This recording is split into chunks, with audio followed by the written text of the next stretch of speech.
start the show. We're just dying to start the show. In a haunted house on a haunted wing. The ladies waiting to hear you scream. He's well rehearsed, he likes his role. Someone's dying to start the show. Someone's dying to start the show.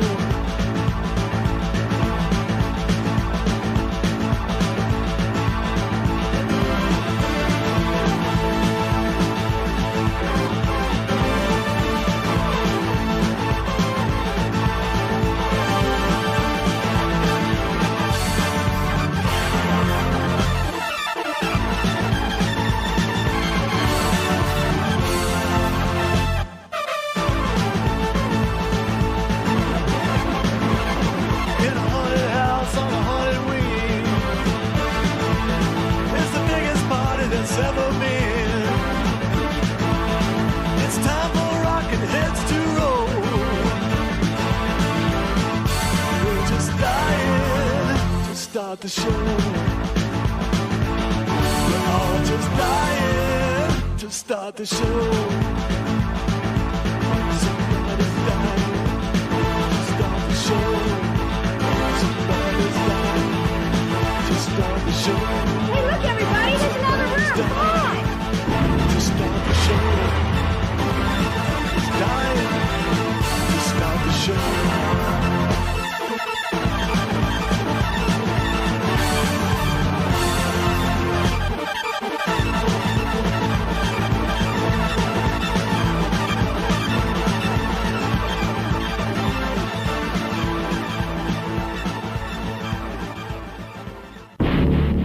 Oh, hi audience, what's up? It's Greg Sestero here to introduce you to the True Blue Riffcast, where they talk about amazing movies, bad movies, and everything in between. So you're listening to the True Blue Riffcast. Enjoy it. Thanks, Greg. This is the True Blue Riffcast, the #1 Riff Tracks podcast in the world. I am Jeremy, and I am joined, as always, by...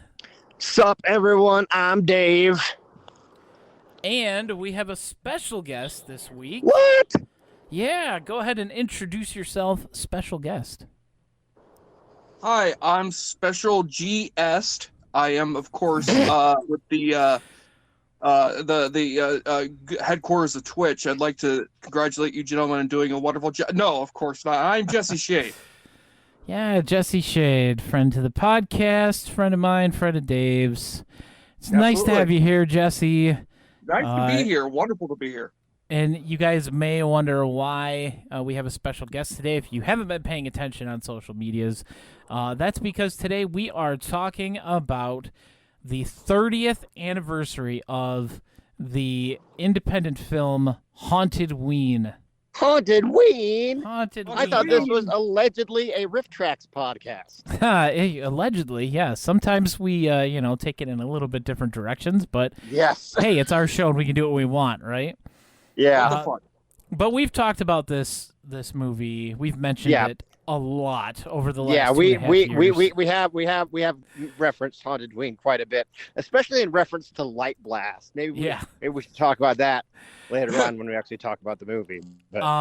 And you may have noticed that we had a different theme song today. That was, of course, the theme song to HauntedWeen. Special thanks to Kim Richards for letting us use that. And this is what happens when we're live on the podcast, Jesse. Wow. Our brains just kind of stop, and the whole thing comes waiting to a for screeching halt. We got no more welcome back from the edits, everybody. So I guess I'll just take the steering wheel. Hey, Jeremy. Hey, guess Dave. what I did this week? Oh, what did you do this week? Couple of things. Number one, I saw Cry Macho in a movie theater. What? Oh my God. Yeah, I was like one of like. Yeah, so it was me and my brother went to go see it. We went into it completely cold. Only thing we knew about it was that it had Clint Eastwood in it. And guess what? What? It was terrible. Oh, It was no. awful. Don't see this I guess movie. I'm not surprised. Yeah, no, I mean, like, look, okay, look. I don't want to get, like, there's quite a bit wrong with this movie. Yeah, I've heard about this. There's quite a bit wrong with this movie. I think the number one thing is that Clint Eastwood is 91 years old, and that's usually not a problem for him. But in this case, the story calls for him. I don't want to get spoilery, but I am. But no one's going to see this because it's losing its shorts at the box office. Yeah, It's like, HBO it Max is just- numbers aren't. Yeah, it's on HBO Max as well. Not doing too better there either. It's dying out there. But Yep. he's 91 years old, and these women, like this story calls for two women who are significantly younger than somebody who is 30 years younger than Clint Eastwood is, would have no business, and they're just like flinging themselves at him. Ooh, Like, it's real. It's like the most. It's like super cringe, and it's also incredibly boring. I mean, so last night, last night I watched on Netflix. I think it's In the Line of Fire, In the Line of something, where he plays a Secret Service agent. I've never seen this. Yeah, In the Line of I Fire. remember that one. Yeah, and that movie is fantastic. So so it evens out. But I wish I hadn't spent $40 at the movie theater in the middle of the day because prices are outrageous. Yes, they are. Like that's my experience at the movies this year was Mortal Kombat, which we talked about at length. And then Riff Tracks Live, which was better. But then this, and I'm like, I'm not paying these movie theaters anything more until, number one, the movies get better. Number two, they're not going to charge me $5 for a 20-ounce Coke. This is ridiculous. I'm not putting up with this anymore. Yeah, I'm really not. Speaking of Riff Tracks Live, one of the three of us was at that show in person. Yes, he was, and that was me. Oh, nice. And he was Yeah, on Jeremy, screen how does that make multiple you times. feel? Oh, shut up, I Dave. was on screen. Dave. Dave likes to give me a hard time that he went to go see Mothra in Nashville, and I still haven't gone to Nashville for any of the live shows yet. I even got on a plane to go see it. He likes to rub it in my face any chance he gets. Yeah, But that was the same awful time in my life when I was having my problems with what's his name. But it was but so Clint it's Eastwood? kind of a mixed bag there. the person you're talking about is Clint Eastwood, right? Clint Eastwood. Clint Eastwood decided that he wanted to start a bad thing with me.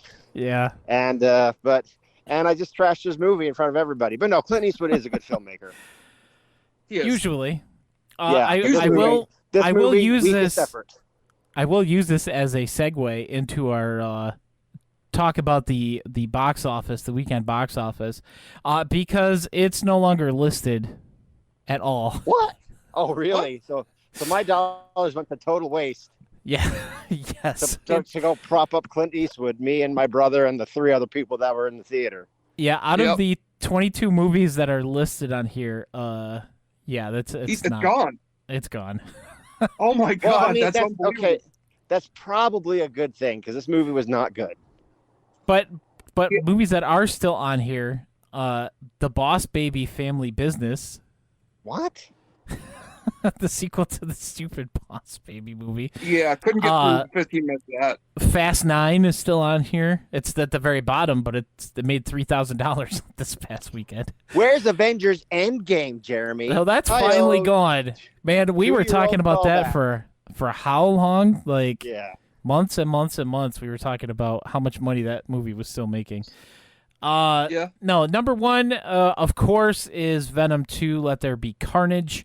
Wait, the Addams Family 2, because it's a new Marvel adjacent movie. Yeah, it's a Marvel adjacent movie. I would have bet money that it was Shang-Chi still. No, Shang-Chi is down to third place now because the Addams Family 2 is in second place. Shang-Chi is in third. The Many Saints of Newark, the prequel to The Sopranos, is in 4th place, and Dear Evan Hansen is in 5th. What the hell happened to the movies? Oh, right, the pandemic. Yeah. Yeah. Oh, right. Oh, Everything right, shut that. down for a year.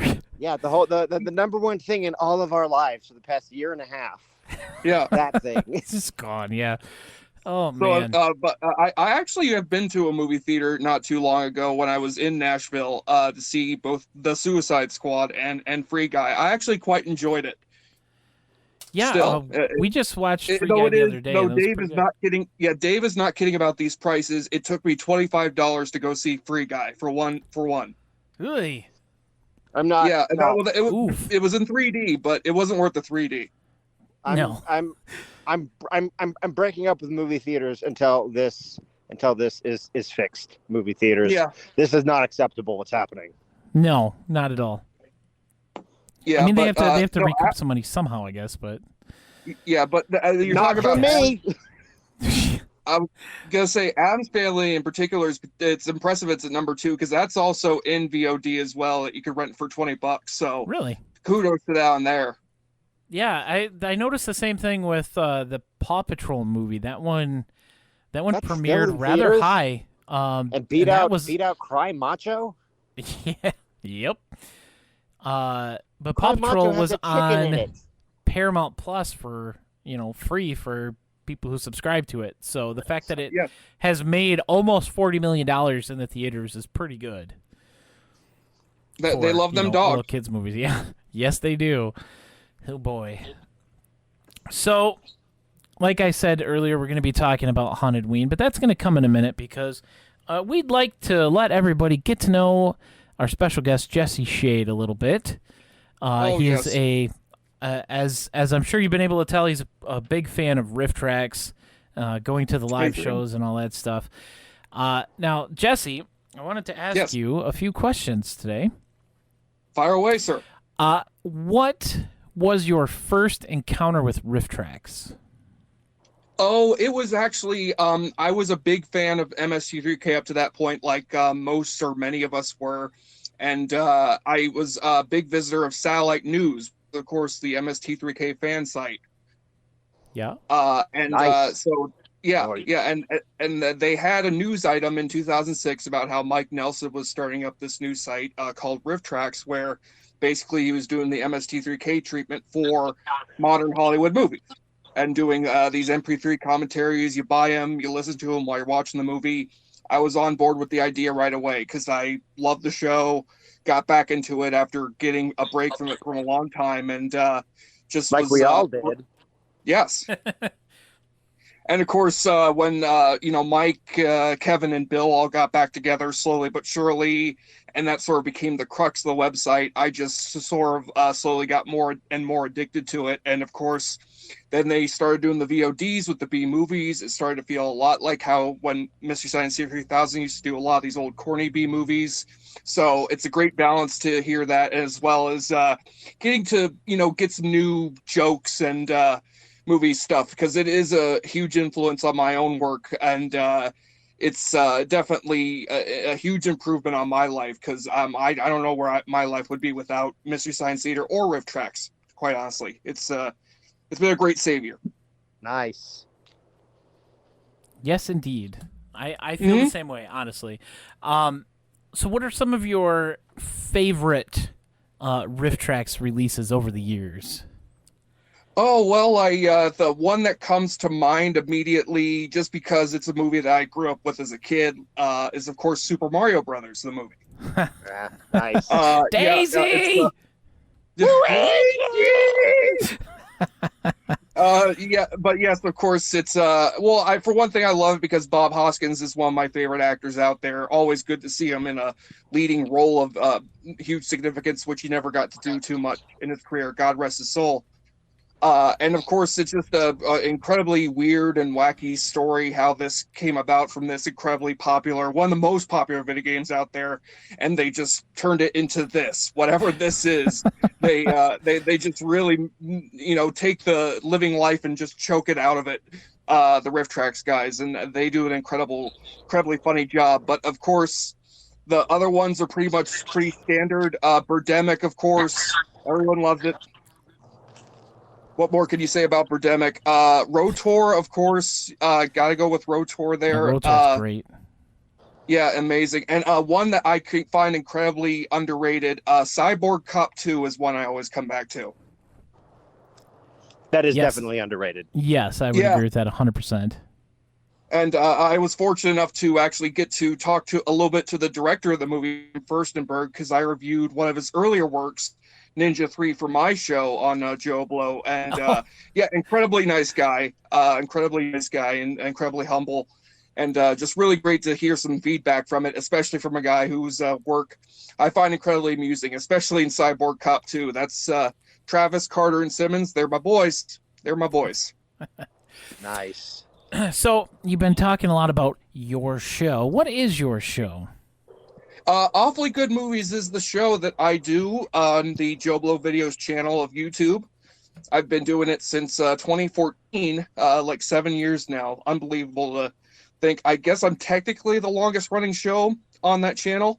And yeah, they've just been incredibly supportive of my work so far. And it's just me basically doing the MST3K type treatment on these movies, like video reviews that run, they used to run like 8 minutes. Now they run like 22 to 27 minutes. I just make as many jokes as I can about them, inform people about the factoids about the movie, and hopefully do it in an entertaining and fun fashion. And yeah, so you could find that on YouTube. Look up Awfully Good Movies. My latest review is on Warriors of Virtue from 1997. So you can start from there and work your way back and see how I have significantly improved the audio quality of my microphone, which has been a big issue in my work. Yeah, seriously, go watch some of these because he mentioned the one for Ninja 3. I loved that one. That was so good. Yes. And the Warriors of Virtue one was great, talking about representation and how let's just turn, these people into kangaroos instead. Yeah, that's easier to do than just casting Asian people, because we only know like 7 in all of Hollywood. Yes, wow. They're very well done, guys. Make sure you check them out. Awfully Good Movies on YouTube. Yes, thank you. I appreciate it. And yeah, hopefully you guys will like it out there, whatever, if you check it out yourselves out there in YouTube land. Hope you enjoy them. Yeah, I know I very do. Good. Let me, since we're talking about this, let me go and I'll drop, I saw a playlist earlier that came up when I typed it in, and I'll just drop the link to that in the chat, so if anybody wants it. So I'm trying to think if I had any other questions, because I didn't actually make a list. I was just thinking of stuff earlier. No, stop. Don't start playing video. Well, there you go, folks. There's your first taste of Awfully Live Good on Movies. Twitch, ladies and Live gentlemen. on Twitch, yes. Live TV, live internet, whatever you call it now. It's live, and we got plenty of it. Yeah, and it's weird live. Yes. We've been doing this for, what, a month now, Dave? And we're still kind of Well, I think we've been doing pretty good. I mean, yeah. I think it's probably the biggest pickup we've had, honestly. Oh, yeah. Aside from on our first test show. Oh yeah, on the first test stream where I couldn't get on for like an hour and a half. Oh goodness. Yeah. His internet literally disappeared as soon as we started. Usually my Wi-Fi just sucks, but right as the show went live, right as Jeremy was introducing the show, the I live in the boonies, and the internet access to my entire county was shut off. Oh goodness. Yes, it was very awkward for me. Sure. But thankfully we had Matthew J. Elliott in the chat. Yeah, we had Matthew J. Elliott right lively. there, the writer of Riff Tracks Presents and other Riff Tracks. Yes. He was in our chat writing jokes for us. Oh, wow. Nice. So yeah, Matthew he's a gentleman. homie. Yeah, and then after the show, we finished. I love that guy. He helped me finish the custom Riff Tracks game that I was working on for Quiplash 3, which I will drop the code for that game on our Twitter channel. On Twitter channel. the podcast Get your nomenclature right, Twitter Jeremy. account. TB Riffcast on Twitter. Check that out. We'll be dropping the code for the game. And I know that some of the Riff Tracks people have checked it out and have enjoyed it. So I'm pretty excited about that. You might be able to tell that there were two separate people writing the prompts for it because they're completely different styles. And and literally half of them are way deep cuts. And wow. Yeah, I wasn't trying to go that far. But my own robot, my lady. I do think Matthew J. wrote something about Swamp of the Ravens in there. So I guess you good. and I will work it out. Okay, well. And incidentally, I just like to say I am a bit of an expert at trivia. I thankfully won the trivia game at the in-person Riff Tracks event this year. Oh, Nice. cool. Yeah, and I won myself a can of Icelandic, I believe it's Icelandic, tin fish from none other than Mike Nelson himself. Yeah. Yeah, they love that stuff. We've heard a lot of interesting stories about I love that from it how different Riff Tracks Mike people. Nelson is just a massive troll. See, and that's why I think that I would get along well with him because I do that to my friends a lot. That's not a criticism. No, he's incredible. He's an incredibly funny guy, an incredibly nice guy, as all of them are. It was an enormous pleasure meeting them in person. Couldn't have been lived up to my expectations more. But that's all I'll say. I'll stop humble bragging. Jeremy, on with the show. Well, I appreciate that, Jesse. Thank you. So today, as was mentioned numerous times so far, we are going to be talking about the lovely movie HauntedWeen. Now, this was one that I'd found back in 2017, I believe it was. It was right around the same time when we found Light Blast. Light Blast. I think it was like 2 days. I think it was like 1 or 2 days after we watched Light Blast. Yeah, I can't remember if you found. Did you find it or did I? Because I believe I found Light Blast. I think you might have found HauntedWeen. I believe so. That's what, 4 years ago now? I don't know, dude. Yeah. I can hardly even remember what happened last week. But we had this time, it was like a month, where we just kept finding these weird movies. Yeah, it was just so weird because we would have like the same free time, like at the exact same time, and it was never planned out that way, but it would be like at different times during the day. And Jeremy would send me like a link, like, "Oh, watch this! I'm watching it." I'm like, "Okay." Then I would turn on. We'd like watch it together. And the two movies during this time that stuck out to us were Light Blast and HauntedWeen. And I believe HauntedWeen came second. I do believe that we found this after Light Blast. But yeah, I watched it and I'm like, holy crap, Dave absolutely needs to see this movie. And so I think I was you sent it to me, and I think I was about 20 minutes behind you or something like that. We weren't in sync for it. I do remember that, but we were watching it like at the same time. Yeah. Yeah, because I remember we kept telling each other, we're just like, oh my God, what is this? Like, wait, what did they just do? And yeah, it's some of the stuff was, I couldn't believe that they were going there with the story, but it's such a fun, bad movie. It was directed and written by, unfortunately, the late Doug Robertson. We found out that he passed away last year. I had contacted the Facebook page because I was trying to get a hold of a few copies of the DVD because I wanted one for myself and I wanted to send a few out to a few other people, including Jesse Shade. I sent one to Dave. I sent one to Jesse Shade. And I sent one to Eric Peterson from Riff Tracks, who I'm going to give him a hard time because he still hasn't watched it yet. Eric, yes, but I can confirm this. I was at Riff Tracks Live. I asked him in person, Jeremy. He still has not watched it as of August 2021. Yeah, I actually asked him earlier today, and he said that he has not watched it yet. But now Eric's that it's a busy guy, Eric, Halloween, I'm Halloween season, I'm defending you. Yeah. Eric, me, Dave, I'm defending you. Out of the three of us, I'm the only one that's defending you. He's a busy guy. Yes, He I is know. very He's much. very busy. He's got a very important job at Rift Tracks, and I just like giving him a hard time anytime that I can. Sure. But Somebody's gotta give him a HauntedWeen, hard time. yeah, I found out that that Doug had passed. He was only 56. Like, Yeah, that's Wow. young. yeah, That's way too young. yeah, definitely. But I found out, and I got the copies of the DVD, sent them out, and I've been preparing since then to talk about this because this year is the 30th anniversary of this movie.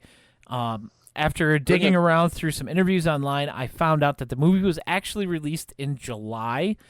I remember Dave and I were trying to Yeah, we pick can. a time that we thought would be, close to the time that it was yeah, released. It's definitely early '90s. Yeah. I think. Oh, yeah. I think we agreed on that. But like, Yeah, but I we mean, figured like, out there the are year, some. but we didn't know when in the year. Like, I figured it'd probably be September-ish. Yeah. But it turns out it was July, so... Well, yeah, I mean that's kind of I think that was the same case that happened with the 8th Halloween movie that came out in July. Yeah, July, a very spooky time of year. Yes. But Those hot temperatures, boy.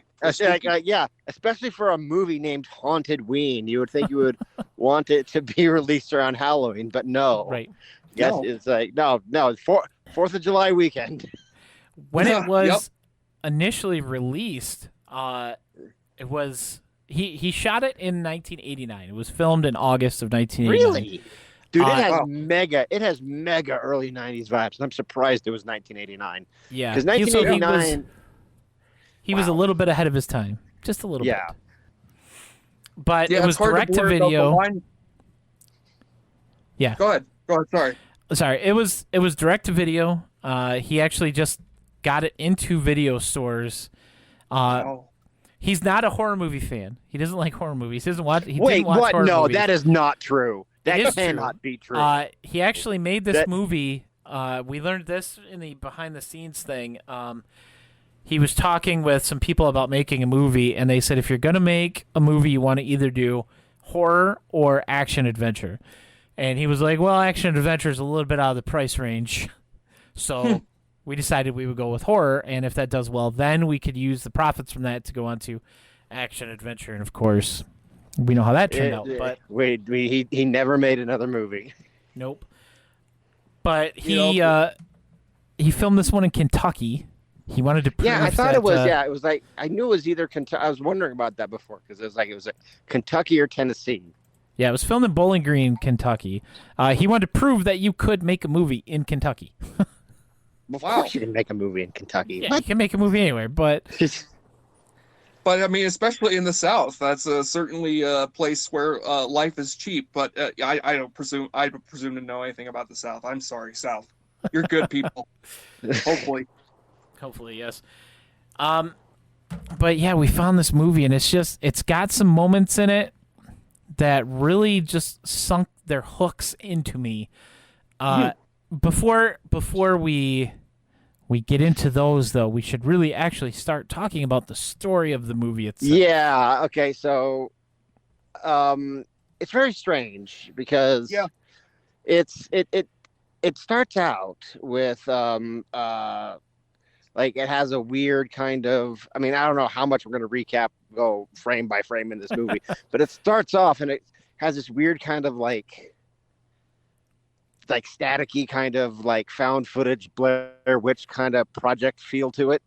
Oh yeah. And then it jumps ahead to Eddie Berber chasing the girl around the room. We know what that is now, but you don't know what that is at the time. And you're like, what is happening?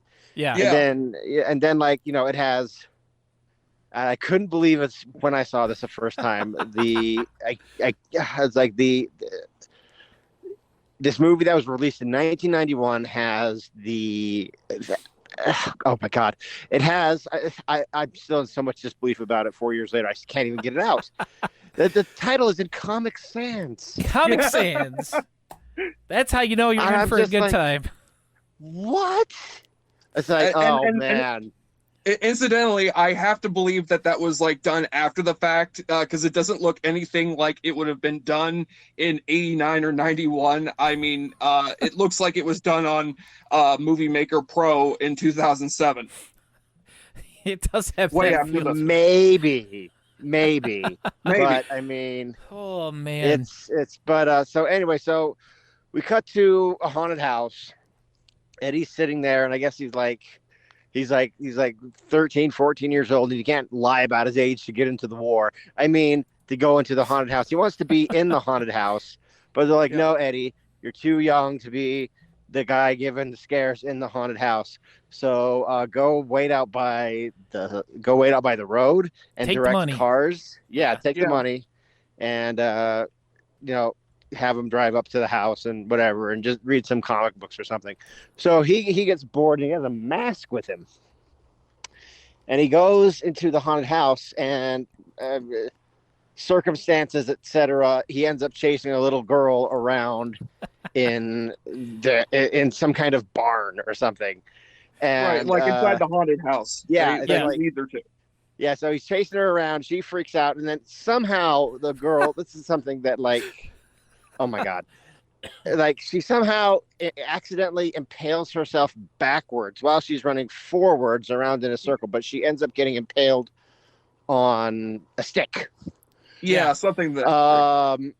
And Eddie Berber's like, oh my gosh, I can't believe, like, but he sees it and instantly goes insane. Is like, well, nothing for it, and he has a machete with him, like a real machete. Might as well finish her off, and then like slashes her. it cuts her head right off. Like, Yeah, it's like she was gonna die anyway. It's it's like, but well, it's like well, nothing for it, like nothing for it, Samuel. Give me my machete. You got to put this one down. Exactly. Yeah, this is the life that I'm bound to now, because it's totally reminiscent of the opening. I know that the Halloween comparisons are probably going to be very heavy with this one, because that's the granddaddy of all horror movies, but they really are apropos with this one, because it feels like a lot of the same plot points. Like, you're on Halloween night, there's this kid who's obsessed with masks, he doesn't talk much, he might be developmentally disabled of some sort, murders this girl, and then gets into a life of murder and torture and what have you. yeah, The thing is, he doesn't murder somebody else again for a really long time. yeah, over he 20 doesn't. years. Oh, that we know of. I mean, Yeah, I mean, There could've okay, been well, something in there. maybe HauntedWeen 2 would have covered that, but so anyway, so he goes into like exile. He goes live his in mom the boonies with his mom takes him, and they run off and they hide in the woods. Now, I don't know that my cohorts are going to actually be able to hear this, but I'm pretty sure that they've seen this clip before. Yes. Well, I know they've okay, seen it yeah. in the movie, but I'm going to play this for you guys. This is I know my what one you're saying, favorite clip from this film. This is when Eddie's mom dies. She comes out. He's out. I would say chopping wood, but he's more Steve Rogersing it and pulling it in half. And his mom's calling for him, and all of a sudden she drops. And Right. So I'm going to play this clip for our viewers, and they'll be able to hear the audio of it. Right now, he is chopping the wood.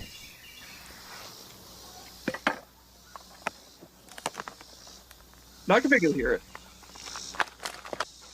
Yeah. Eddie, where are you with that wood? I love this so much.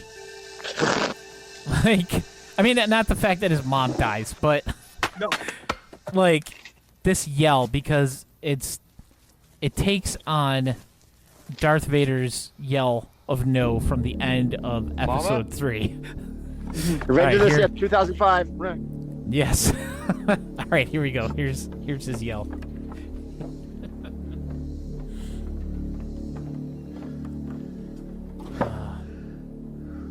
Mama. No.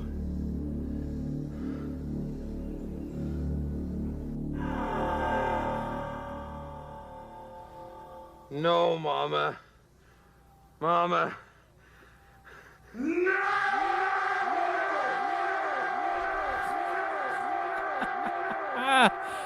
I love that. I love the fact that the reverb for the no starts before he even says no. Like you can hear Yes. it like a pre-echo. It's great. It's so good.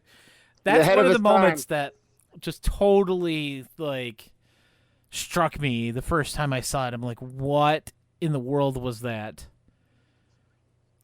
Yeah, I it's think I cinema told magic Dave, is what it is.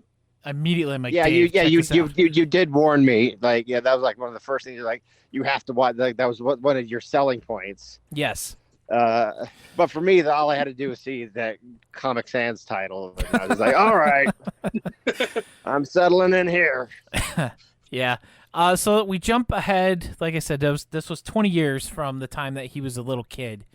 After his mom dies, he loads her up into the back of his van. It's just like, it's time to go home. And I guess that's his like Norman Bates moment. I don't know.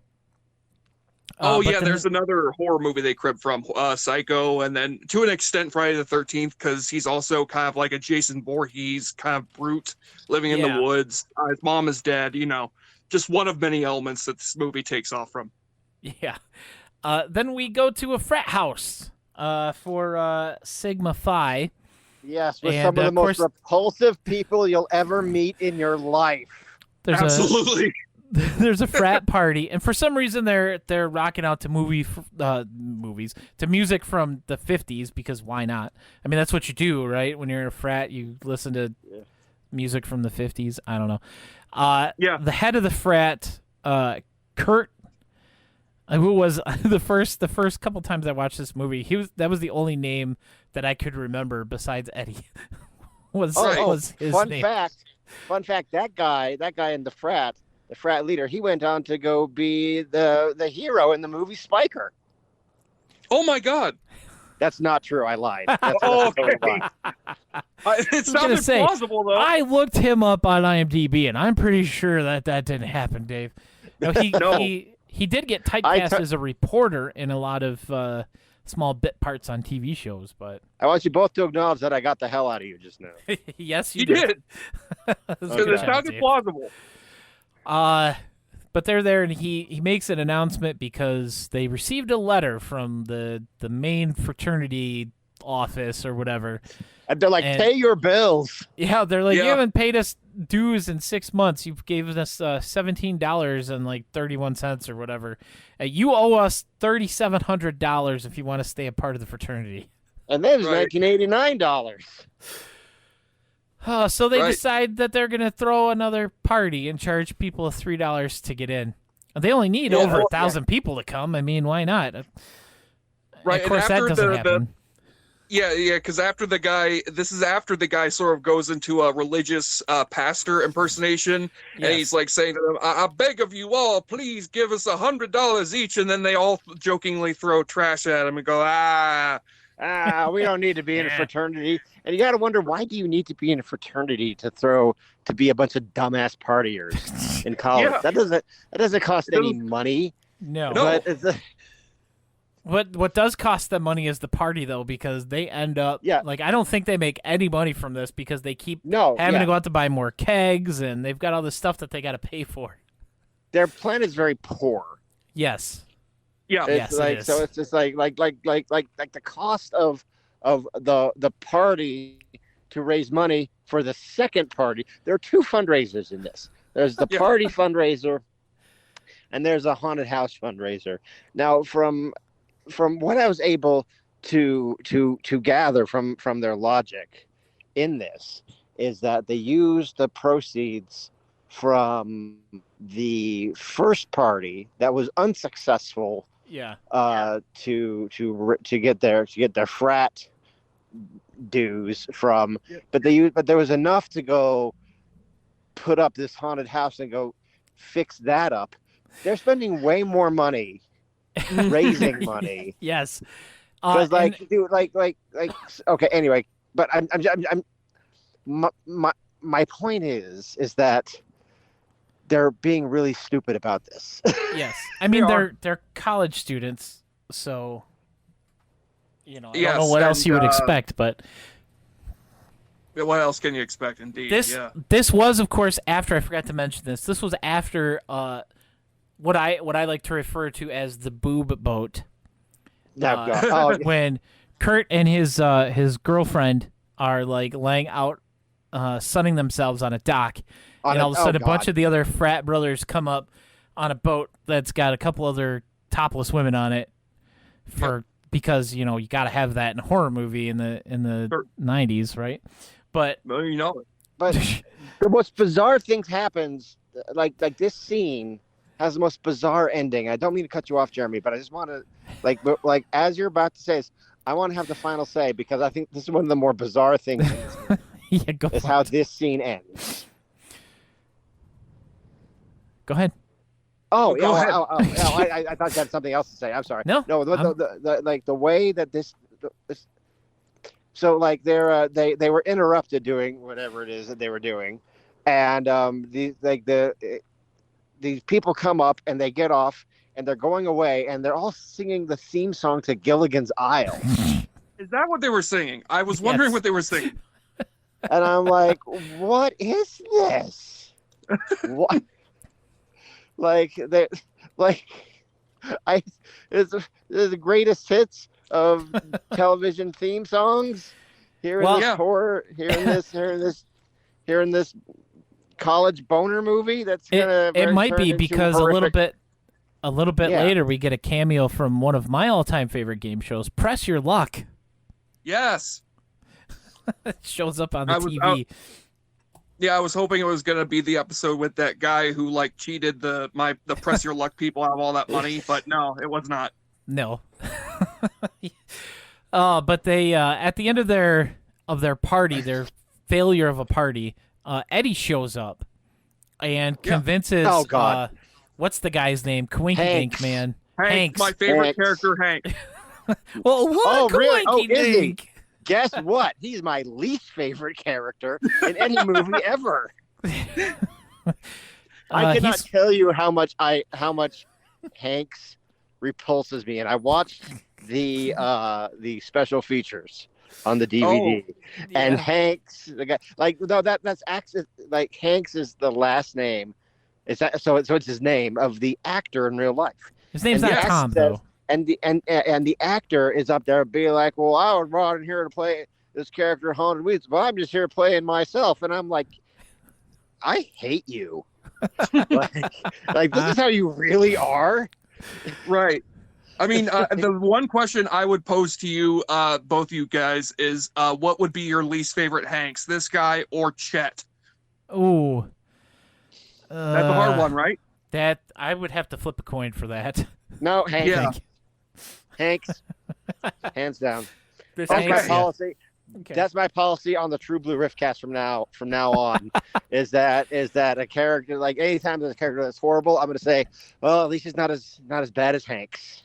No, because he's like basically we haven't described the voice of him yet. He's basically talking like this the entire movie. He's basically if like Gomer Pyle and Joe Bob Briggs and Ernest P. Worrell all got into the fly transporter and just merged into one horrible, ungodly blob of comic relief. That's Hanks. Yeah. And he says like, there's another movie. Jeremy, I promise I'm going to let you continue. But there's in the next scene that after this one that Jeremy's about to describe, he uses a phrase, "What a coinky dink." Now, I forgot that he said this. Okay, there's yet another movie that Jeremy and I speak of constantly. We found this around the same time as these two also. We've spoken about it at length on the podcast. It's called Dinosaur Island, and one of the more repulsive characters on that one also says, "What a coinky dink." And Jeremy told me earlier today, he said, like, "What a coinky dink." I was like, he did not say that. Shut up. The guy from Dinosaur Island said that. You're confused. And he's like, no, go to 38 minutes in HauntedWeen. He says it too. And I was like, this is even worse than I remember. And the reason that we've talked about Dinosaur Island so many times, Jesse, is because it was directed by the one and only Fred Olen Ray, whose movies have appeared multiple times this year. Yeah. from Riff And Tracks. on Riff Track, as well as your show, yes, both times. But yes, he's a very prolific B-movie director of sorts, and don't care for his work myself, but certainly they make for good material. Yes, there is one movie that he made that was never released in the United States, even though it was filmed here. I actually think he has a couple like that, but this one is one that I've kind of been talking to a couple people about recently, and it's called Secret Santa or Dear Santa, depending on.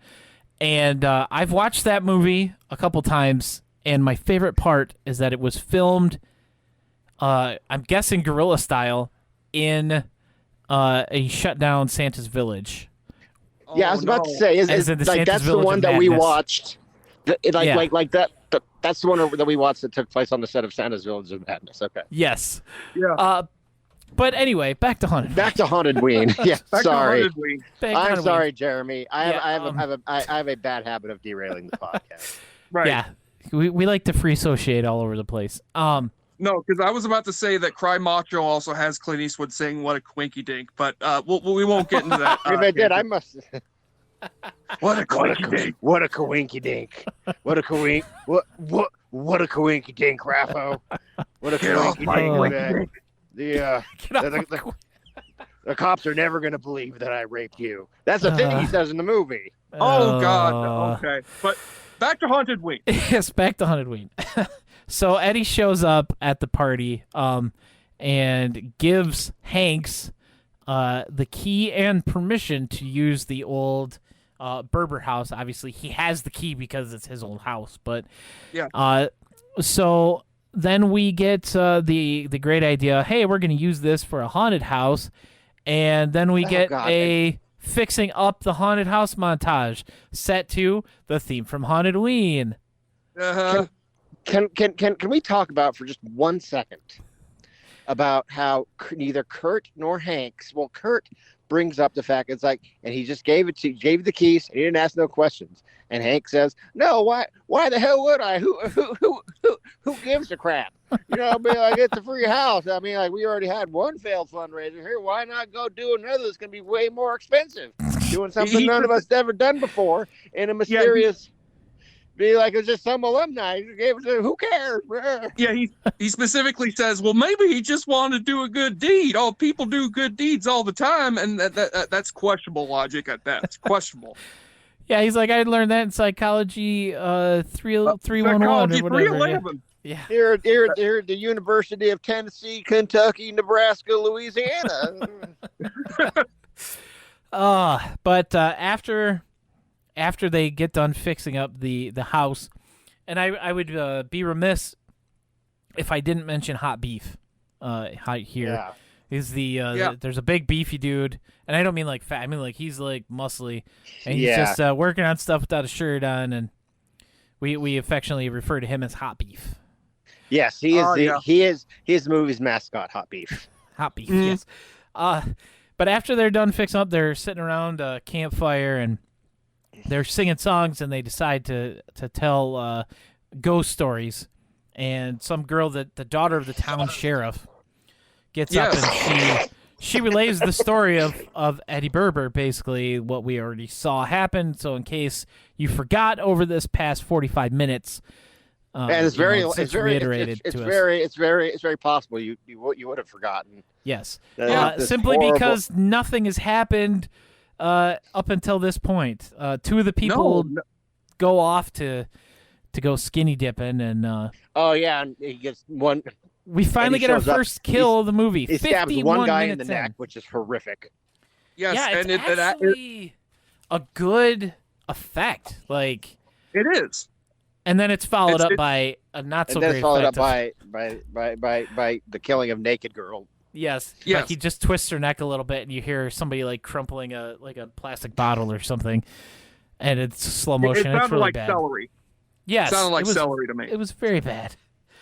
Yeah, and that guy getting stabbed in the tree again, another Halloween ripoff, just like the guy with the glasses that Michael Myers kills. He's incredibly strong to be able to lift that guy up, and he's like the Slender Man, being able to just like hoist one children hand up and just like one hand by the face lifts him up to a tree, and then very, very nicely puts a machete in his neck.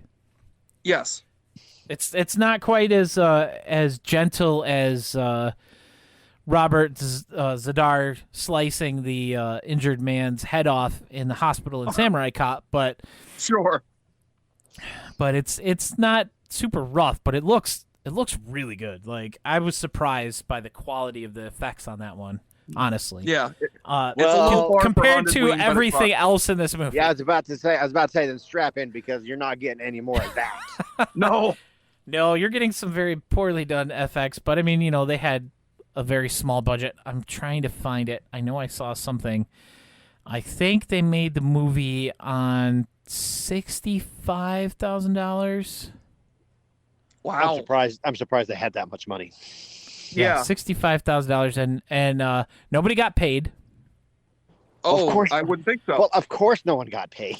He talked them into doing the movie for the fun of making a movie. Yeah. Well, okay. In his defense, that's how most indie movies get made. Yeah. That's how Sure. most. Well, okay, not indie movies. Indie movies are like Juno, and Thank You for Smoking. Like Right. We're like Ivan Reitner's kid. Yeah, Jason Reitman. Has millions of dollars. Those are indie movies. These are more amateur movies. What's that Templar movie? Templar Something about a Nation. Templar, yes. It's Jesse. like that. Jesse. Yes. I need you to find a movie if you can.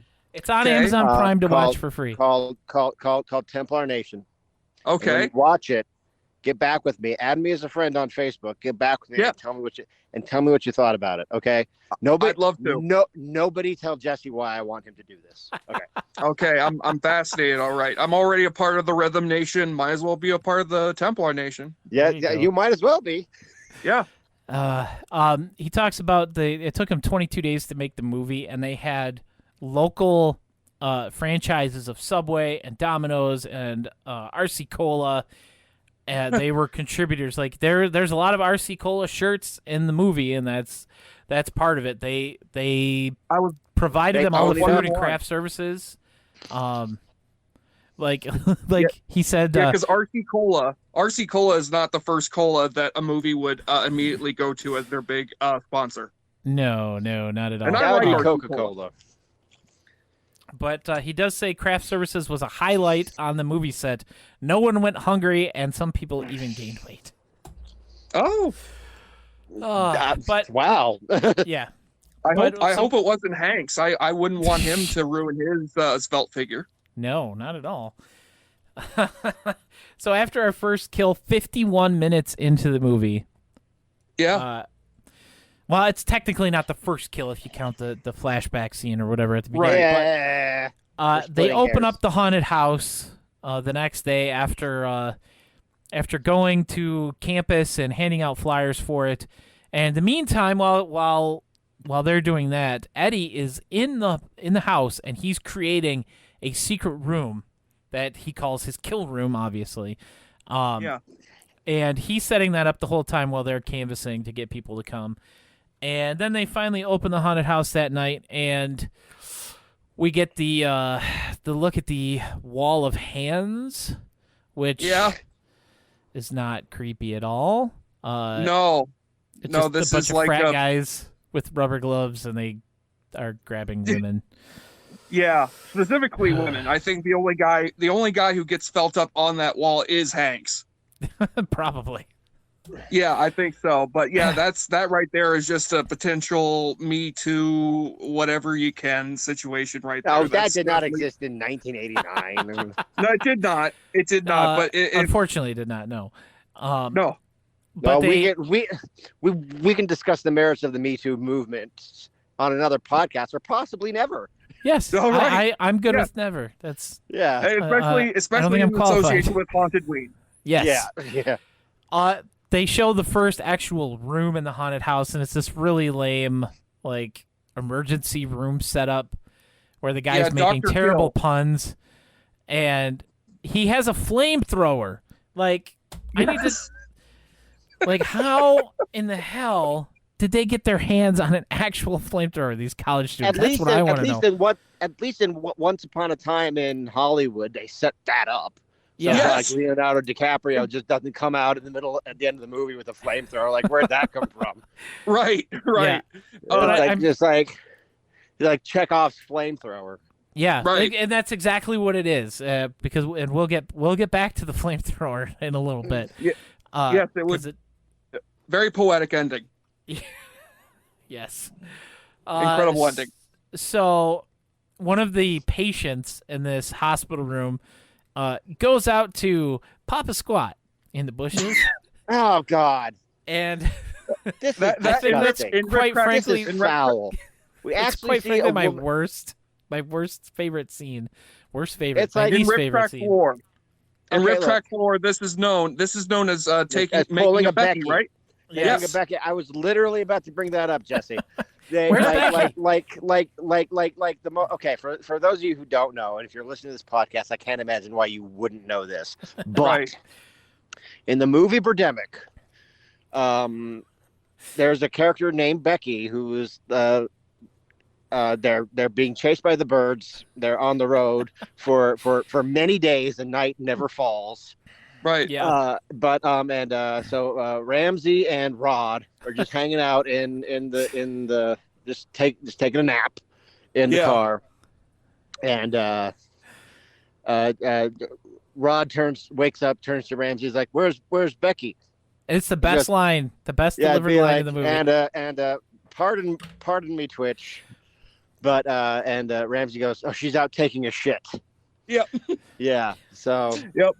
And it's like, and then Mike's like, "Oh my God!" They like, and so they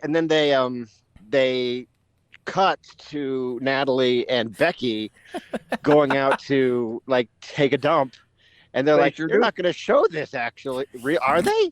And Yeah. then like it shows Becky going down. It's like, "Oh my gosh, they're going to show it!" Ah. Right. But the bird kills her before she can take her pants off and take a dump. Thankfully. Right there on camera. This movie actually does that. We see It a does. woman hike her skirt up, squat down. I can't believe this actress agreed to do this. I cannot believe this actress agreed. Okay, look. This is like that there's that old cliche that men don't like to know that girls take a poo or anything like that. This is like this is like the one thing men do not want to see. They don't Right. want to see. Most men don't want to. I mean, I'm sure. Oh, there's yeah. a few, you know. Yeah, let's not get into that. No. But she hikes her skirt up, and she squats down, and we can be like, they don't show her private parts for Yeah, obvious reasons. But I mean, but let's just the fact that we see her hike her skirt up all the way past her waist. yeah. And then she squats down to take a dump or a pee or whatever. Yeah. It's like the most repulsive thing. It's like, no, it's like this movie actually went there. It went where Birdemic, directed by the man I hate most in the world, didn't go. Okay. Yeah. It's- Well, and then it's- at least Eddie had the decency to wait till she was done before Yeah. he grabbed her. And he grabs her. Okay, she stands up, pulls everything back up, and he grabs her in the most awkward way. Right. yeah, He just it's like, throws a hand he- up between her legs and Here's the hoists thing. her up. I'm pretty sure he grabbed her that way to avoid, touching her lady parts. Right. Like that's how they were able to be like, well, if my hand goes way up here, there's not going to be any chance of me touching anything Yeah. inappropriate. Right. Instead of grabbing her but- around her waist. Yeah, he grabs He goes her up like between the up, legs. like up by her crotch. Yeah, it's Yeah. like it's really weird. And then she bangs her head on the ceiling outside and dies. Can someone No, explain to me she gets what that knocked was out. about? She gets knocked out. Yeah, 'Cause she does but come what did to she hit her in head the- on? A branch, maybe? I don't. Like, Yeah, it someone looks like a explain this scene. Someone explain this scene to me. She's like, bro, and then she's like, out. She's done. Yeah. Right, Bonk. and I was wondering why Eddie Berber was like, because there's like a series of kills, but not really kills because he knocks people unconscious, and I'm wondering why is this movie being so cautious about it? But this leads to the big centerpiece of HauntedWeen, which I imagine you guys will elucidate on. Yes. Yeah, the- well, I mean, the like, kill room. he's already murdered a child. Like, I don't know what. Oh, Stabbed man. the guy in the neck. Yeah. It's like, But another guy goes out to take a break, and he's at the keg. And Eddie comes up and starts pumping the keg for him.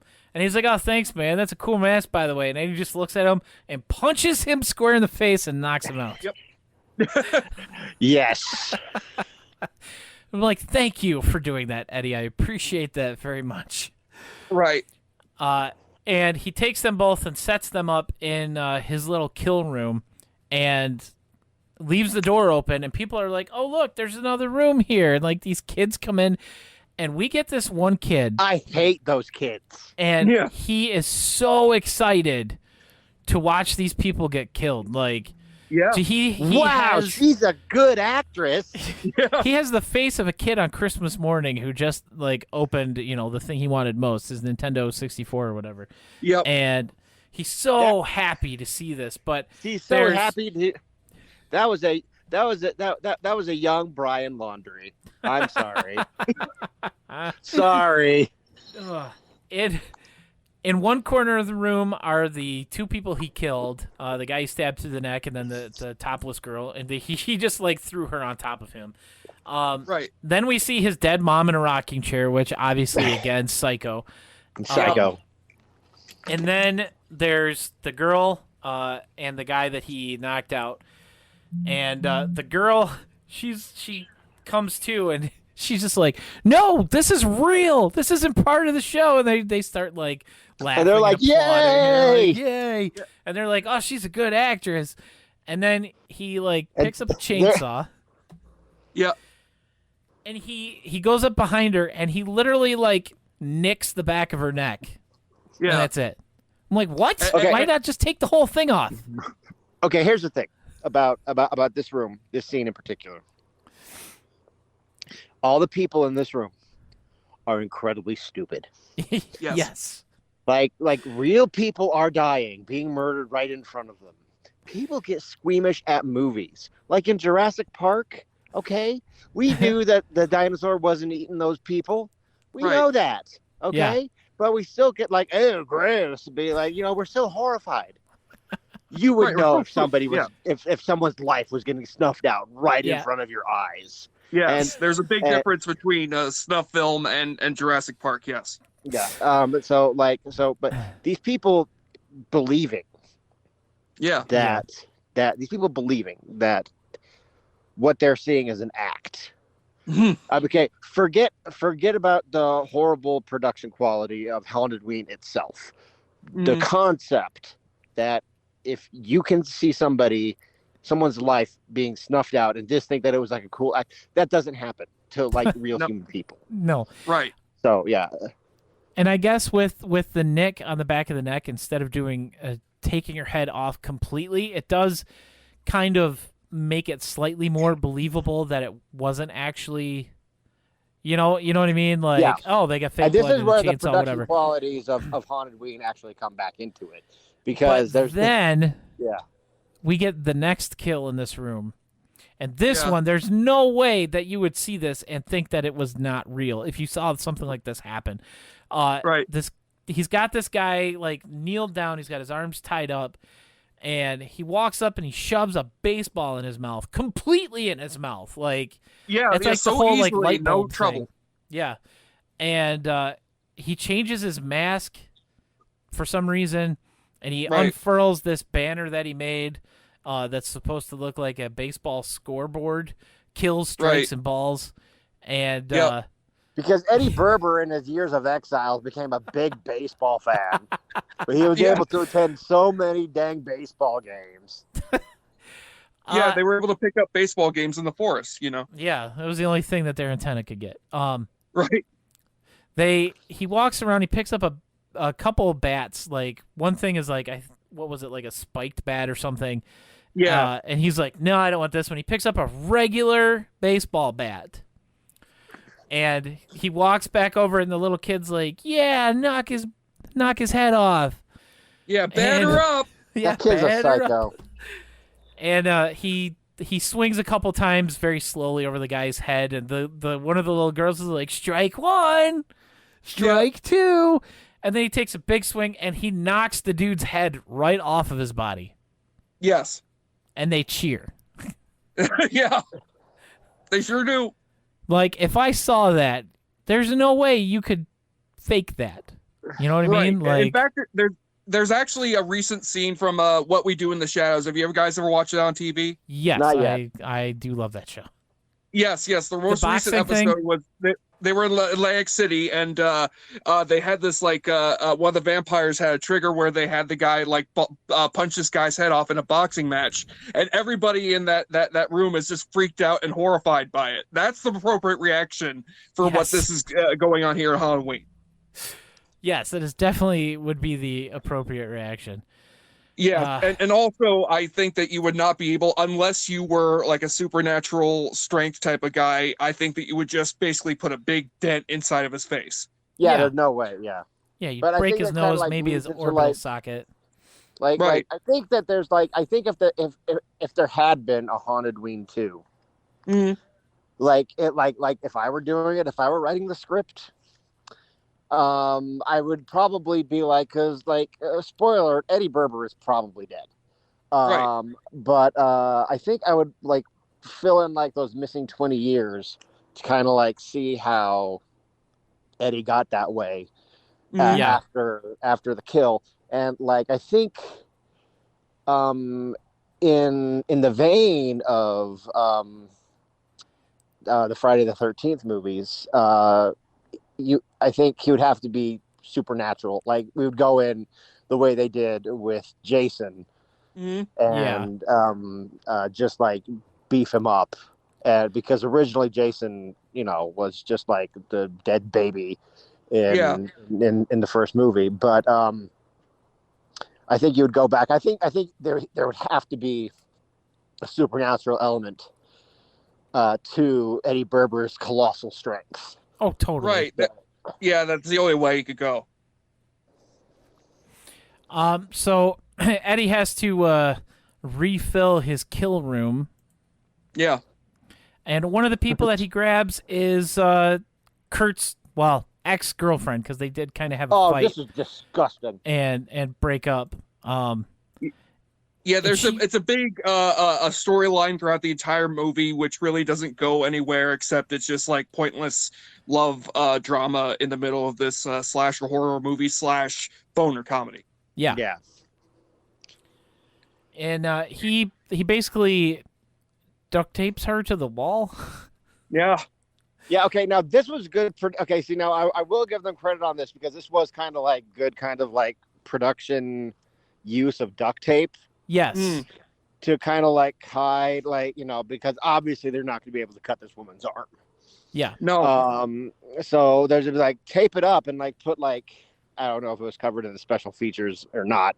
I watched it, but whatever. You bring it down and it's like, whatever substance they have underneath it. I think that was, that's because it works within the story too. So I will give them props on using that duct tape as far as like a kill prop. I think that was done pretty well. I mean, for what they had, to work with. Yes, absolutely. Yeah.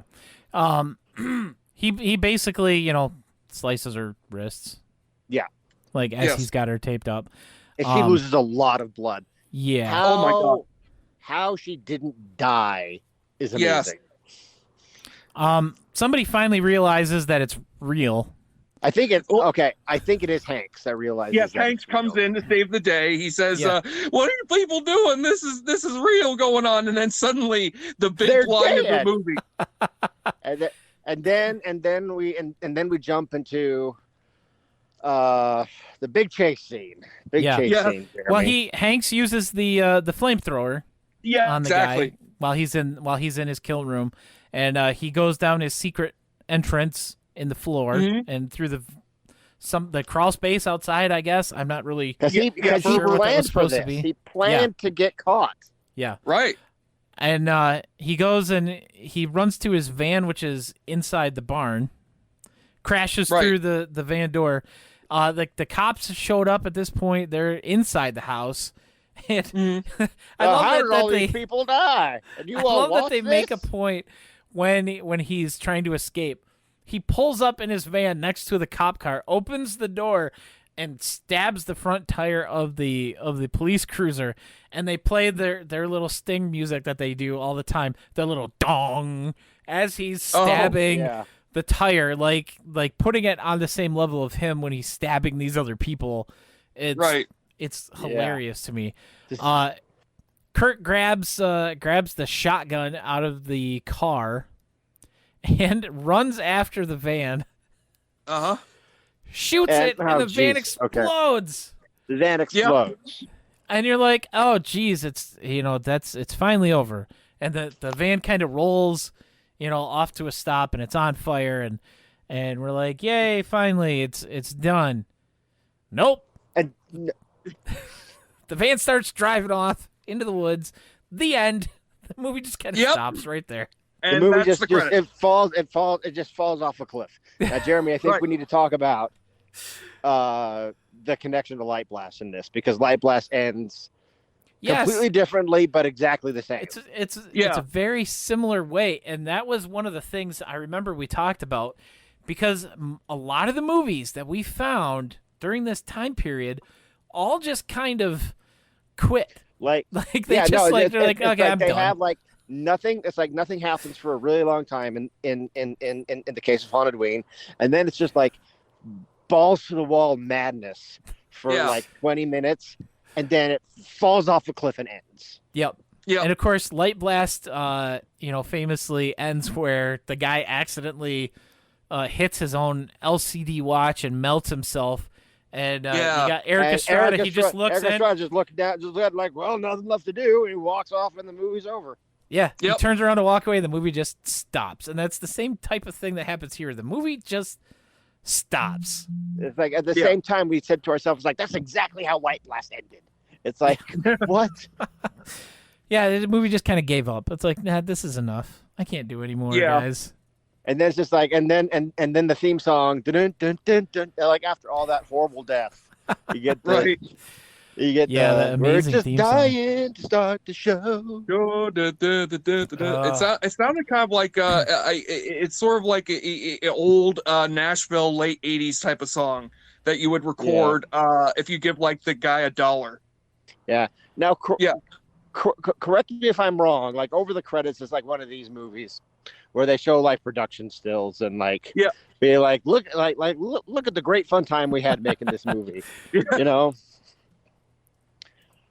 But yeah, which I really could use in more movies, like just to know that they had a fun time on the set. Like even like something like, I don't know, United '93, just like photos. Oh God, fun on the set with everybody. I don't know, just me. Yeah, everybody's smiling, got their arms around each other. Yeah, right. Like bonking each other. What on are the some head with their movies? fake gun? What are some movies that are like famously like everybody hated each other on set, like Super Mario Brothers? I know that. Right. Like, that would have been an interesting. Anything with Nicolas Cage. It's like, all right, here. It's like, I don't want you to think that I want to look really badass in this, okay? And be like, what is it, a shark or something? And just. The music, the title song for this, there's actually in one of the interviews that I dug up here, they asked him about the title song, and he said Ernest Raymer, who was our sound guy, is credited with creating the HauntedWeen theme song. Bentley Title made the music video, which is on the DVD. In the same vein of promoting ideas and creativity, those two guys, along with Mike Reff, who shot the music video, they made that all on their own. I simply allowed them to use the equipment that I had rented. What they did was nothing short of impressive, but I think the music video was completed about 2 weeks after shooting the movie. Wow. That is high praise. Nothing short of impressive. Yeah. He also says they asked him if he would have done anything differently, And he said, I would have put a recognizable B actor in my movie. I just couldn't afford it at the time. Right. Wait a minute. What? and a recognizable B actor movie. Yeah, Like, Yeah. B actor in those my are- movie. Well, I've been in movies with recognizable B actors. They're not hard to find. No. I my guess would that the best he could scrounge up would be David Carradine. That's who I envision. The sheriff. No, in the there's movie, no way that- this that's guy who- would be. There is no way this guy would be able to get David Carradine. Oh, I don't know. Carradine, you give him a little bit of a booze, give him a bit of a buzz, and This isn't what's it called? The futuristic. Yeah. Future Force. Future Force and Future Right. Zone. Yeah. Right. Where they have the. No, but he could probably get. He probably could have gotten David Warner and Malcolm McDowell. God Maybe. forbid. It's Yeah, like, maybe. it's like Their name still had some value to Right. it in the early '90s. David Warner, Yeah. he was going to do TMNT 2, and Malcolm McDowell. I don't know, those but two are in literally everything. I can't imagine that they would turn down HauntedWeen. My Oh, No, opinion, I don't guess think they there's would not- have. And you know what? The movie probably would have had a higher reach. Like that's my thing about this movie, and I really honestly believe this. I think that if this movie would have had a wider reach when it was released, it would have more of a cult status than it does currently. it would. Yeah. It has, I mean, a sort of a cult status. I mean, like, Jeremy, come on, you and me know about it. For crying out loud. It's Yeah. like, so, I mean, I mean, yeah, we stumble onto things, but I mean, like, this movie does have, I mean, like, a small fan base. One would guess, but I mean, it's not like The Room. It's not like. Oh, no. Tommy Wiseau. It's not like Tommy Wiseau, who's literally a household name. Yeah, Yeah. and had an Oscar-nominated movie made about him. No, you're not going to get that with HauntedWeen. No. Here's the thing, though. I don't think that guy would like. I don't think I would want Tommy Wiseau's kind of fame, and I don't think I would wish that on anybody associated. No, with- because that's kind of a burden, isn't it? Yeah, it's kind except maybe Hanks. Hank definitely deserves that. I say spin-off movie with Hanks. I'm talking No, HBO no. Max. Absolutely not. HBO 100%. Max. Don't make me hate you, Jesse. No, Please. it's okay. Well, I'm just saying the HBO Max series. We only have one season. That's all we need for Hanks. Yeah, release As the long Hanks as he cuts. as long as he dies at the end. Yes, that's gonna be the tragic fate of Hanks. You guys, what if it- the actor is listening to this right now? I somehow don't think Brad Hanks is tuning in to us. Ironically enough, Chet Hanks is. Chet Hanks is listening, and I just like to say, Chet, big fan. I totally believe you about the vaccine. No, I'm not. I'm just. Oh no! Oh God! We don't need to go there. Yeah, Again. but no, yes, that is HauntedWeen. It's certainly quite a ride. Indeed. Yeah, like I really just okay. I want this movie to have a higher following than it does. I genuinely want this movie, like it deserves more. It deserves more. Mhm. And Yeah. I mean, I really Well- hope that maybe potentially sometime in the future we might get this as like a riff tracks. If that would happen, I think Sure. it would do wonders for this movie because okay, look, this movie makes The Last Slumber Party look competent, but I mean That's some hard- dude, I that's don't some know hard about work. that. Yeah. The Last Slumber Party is one of my favorite riff tracks movies, even though Mine too. the very 80s somewhat problematic dialogue that it has. Absolutely. But I mean that with between that and Ghost House, I never would have heard of Ghost House if it wasn't for riff tracks, and that's one of my all-time favorites also. Yeah. And Absolutely. like I actually went and I ordered the DVD because I knew that it had the movie Unriffed on it, and I wanted to be able to watch it that way.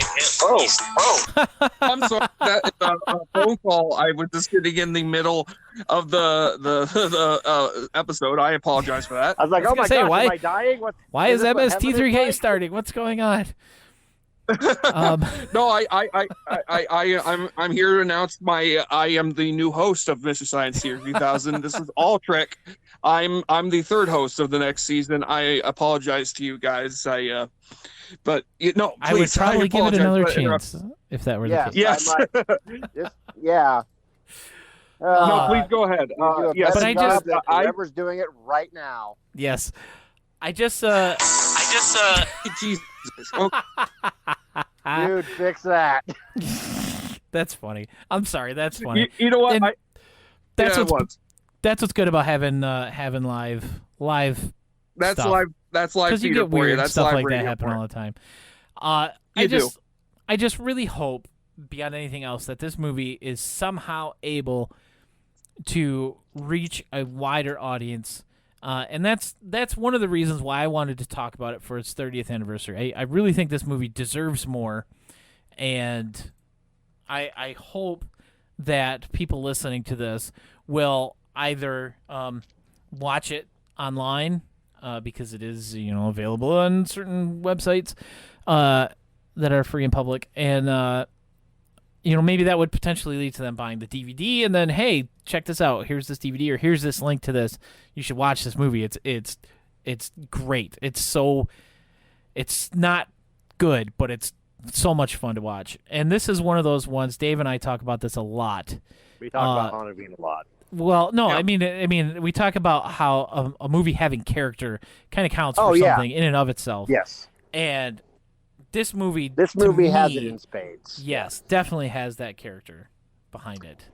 Well, if I could add something onto that is what kind of struck me earlier in watching the special features as much as I did, is that I did notice that everybody, for all, for as bad as the movie is, and it is a bad movie, but the people who made it looked like they worked really, really hard on it. It looked like they're being trying to be very professional and to produce a quality product. And they all look like really good, decent people. Yeah. Yeah. So unlike a lot of directors that make crap movies like this, Sure. I would actually want to hang out with these people and go to church with him or something. I don't know, but Sure. that was like the first thing that came to my mind. Go hang They seem out, like go church-going to folk. church. Yeah. Yeah, but I would, and at least they tried, and Sure. they had professional equipment.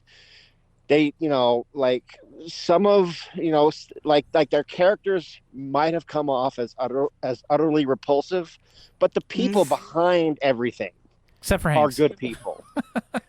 Yeah. Well, I mean, we make jokes, but I mean, he's probably okay, a fine person. Hanks, I don't really hate you. It's a bit, It's but a bit. yeah, I love but, him, genuinely. But his character is repulsive. But Yeah, all of them are. Yes. it's something that was born out of hard work and ethic and wanting to produce something that this world hadn't seen yet. Yeah. So in that, I really do admire the making of HauntedWeen. So in that vein, I would like to see this movie kind of have a second life. Yeah. Yeah. And honestly, I really wish that I could have picked Doug's brain about this movie, because everything that I've read about him or that I've heard about him from people that I've talked to, he just really sounds like he was a genuinely good guy, and he was passionate about this movie, and he knew it wasn't a great movie. But I got to find this quote again. Hang on. I sent this quote to Dave earlier. I read it in an interview, and oh yeah, it was hilarious to me. High praise for the movie that he made. Yeah. Yeah, he said that. Hang on, I really got to bring this back up because I don't remember it exactly, and I want to get the quote right because it makes sense to Okay, me. what he said. Okay, this is what he said. I'll paraphrase. Oh, you And then yeah. Jeremy, I'll paraphrase. I got it. and Here it Jeremy is. can I say found the it. actual thing. Oh, okay, all right. My divorce in 2004 cost me many more times than HauntedWeen, so I guess marriage proved to be way riskier than making a small movie. All in all, I'm happy there's still interest in HauntedWeen. It's not the best movie, but it's definitely not the worst movie, and that's saying something. And he's right. Yeah. This is definitely not the worst movie. No, Yeah. no. Yeah, that belongs to. Didn't we say we recently found? I think that would belong to Lichen Colony. Is the worst movie ever. Yes, Baby Ghost. I believe you guys. Yeah. Oh, wow. I knew that was gonna elicit a shiver from you guys. I knew it. Oh, jeez. Yeah. I talked with Kevin extensively about Baby Ghost. He was not pleased. He was not pleased at all about doing that Kevin one. Murphy? Yes, yeah, the live meet and greet. Oh, okay. All right. I was about to say, okay, cool. Yeah. Can I- Can I we get apologize to you, Jesse, can we for get that? Kevin Murphy? Can we get Kevin Murphy on our podcast, our Riff Tracks podcast, please? I would hope so. Oh, That'd be amazing. yeah. I hope you guys do. I hope you guys can get a hold of him. I would have to apologize to him also. I Josh think Flowers that, is in the chat, and he says, nice. friend of the podcast, a good supporter through our Patreon. Baby Hi, Ghost Joe. was such a fun riff, though, he says. And It I was a agree, it was a fun good riff. riff. The movie. It was a good riff, but the movie itself makes Roller Gator look like literally Lord of the Rings. Yes. Yeah, but I do have and to in terms- apologize for that, Jesse. yeah, I'm part of the problem when Yeah. it comes Yes. to the release of Baby Ghost. I'm sure. I am here to say, between me and Connor and Sean. Yeah, it's kind of I my. actually think I have to take responsibility a little bit for it because Yes, you too, Dave. I would always say, I mean, like, I would like to say that I bear no responsibility, that it was all Jeremy. But like, this was something, Baby Ghost. I mean, we talked about it on the podcast when we initially talked about it, is that we thought we wanted it, but when we got it, we were like, dear God. It was a monkey paw. Yeah. It was a monkey paw wish. Yeah, it was. Sure like, was. So, Oh, but man. anyway, yeah. Jesse, do you have any final thoughts yeah. on HauntedWeen? Yeah, I just agree with you guys wholeheartedly. It's definitely got a bigger heart than a lot of like really cynically made bad movies out there. It seems like everybody on the crew is paid with warm beer and good times, and it could totally comes through on the screen. Of course, it's not anywhere near genuine quality, but it certainly does provide a lot of material to make fun of, to sort of laugh at with all the hairstyles. All the hairstyles look like KFC at midnight, you know. You Wow. walk into a KFC at midnight. Holy that's the crap. type of hairstyles you get. You know, but which is appropriate because it is Kentucky, home of the fried chicken. So, but yeah. No. First Kentucky Fried Chicken was here in the great state of Utah. But we Oh, of course. Yeah, I think I did hear this. Yes, but no. HauntedWeen is definitely a very genuine product that has a lot of entertainment value for people who get a kick out of it, like I do, you know, as a profession. I certainly do more higher profile movies, but if I were harder pressed to move this movie forward out into the ether and like do a review of it, I would certainly love to. But I hope that more bad movie enthusiasts out there are listening to our words and hopefully give it a shot themselves. It's certainly available out there if you know where to look for it, and hopefully it'll come to a good service like a Prime Video, because they've got all sorts of junk on there. So hoping for good things for HauntedWeen in the future, hopefully a Riff Tracks, because I could definitely envision it being hilarious material. So I give it a wholehearted recommendation for your spooky season. Yeah. I mean, The Amazing Bulk is on a streaming service, for crying out loud. Absolutely. You want to talk about hot garbage? Woo-wee! That might be the worst movie ever made. Well, and you It could. spent money on watching it, Dave. Didn't I you, did, like, yes. rent And you know what? I think I got a refund. It's been 4 or 5 years. I But think I that think was I right did get around a the same refund. time we were watching all this other garbage too. Yeah. Yeah. That's man. definitely a contender. That's a movie that, again, HauntedWeen is very much a more enthusiastic and what? Yeah. No, I was about to say HauntedWeen is head and shoulders and giants and colossuses above the Amazing Bulk. That's true, and you could put that on the box cover. Whoever releases it out there. Yeah, it's definitely Amazing Bulk is one of those movies that you just pray and hope never sees the light of day through like Riff Tracks or something. Yeah, that's one of the movies that's on my please don't make me watch this again. Yes. You know. Yeah, but once Riff was Tracks enough. has disappointed me a few times when they made me watch Oblivion 2. Oh, he was so goodness. mad, Jesse. He was so mad. Oh, yeah, I imagine. There are certain movies that are across that line for me. I was enraged at Zindy the Swamp Boy. That was the one that was the breaking point for me. No, we are not friends anymore. That movie is amazing.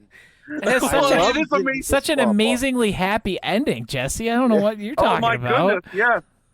Yes. Zindy the Swamp Boy? What's not to love? Right, yeah, just so much death and The hero destruction, and that poor boy. Hero gets eaten by a puma.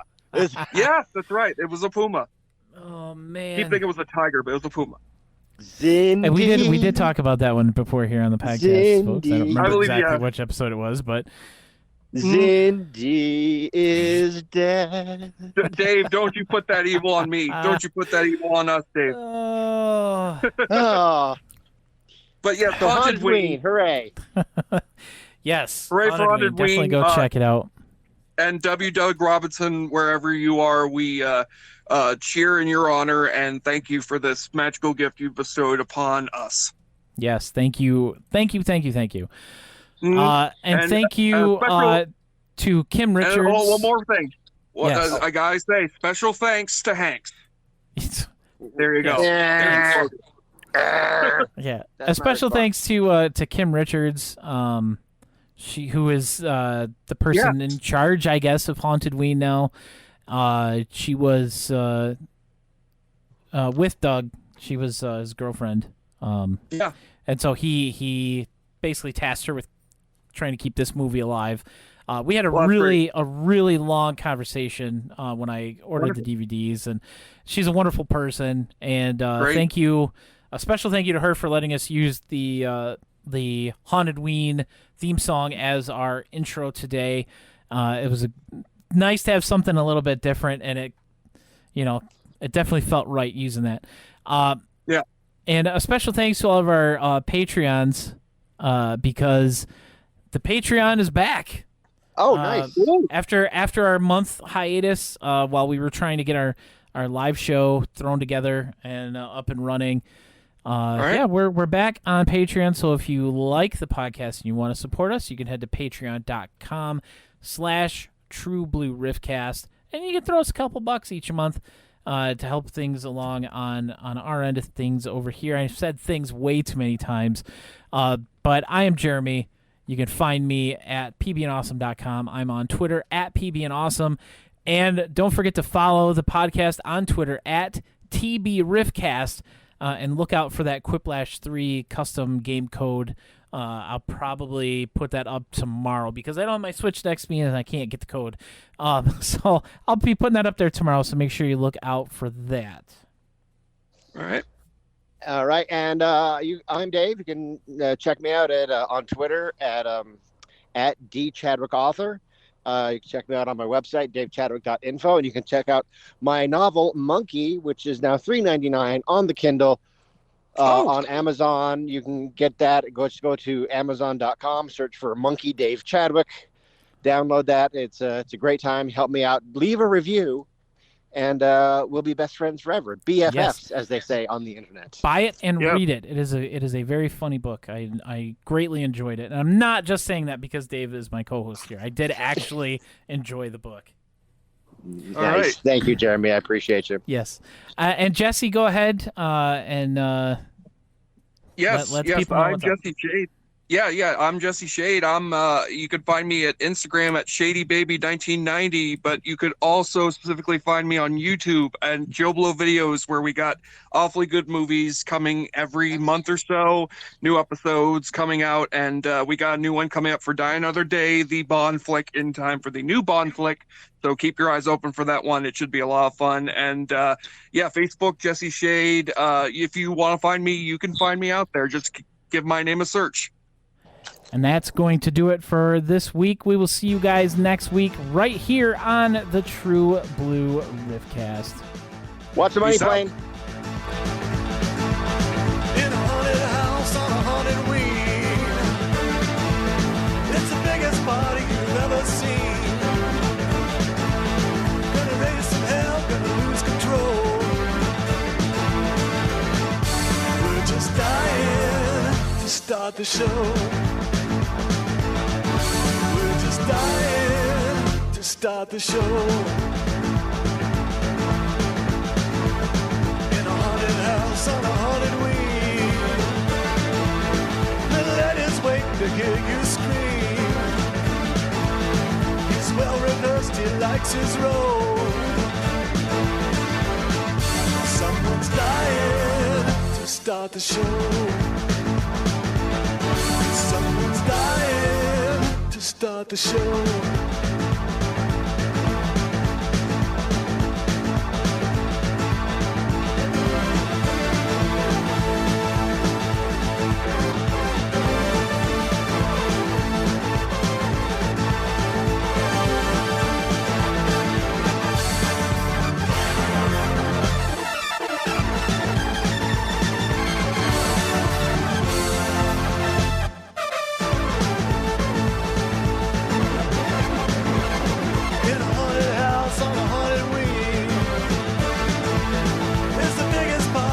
Ever been. It's time for rockin' heads to roll. We're just dying to start the show. We're all just dying to start the show.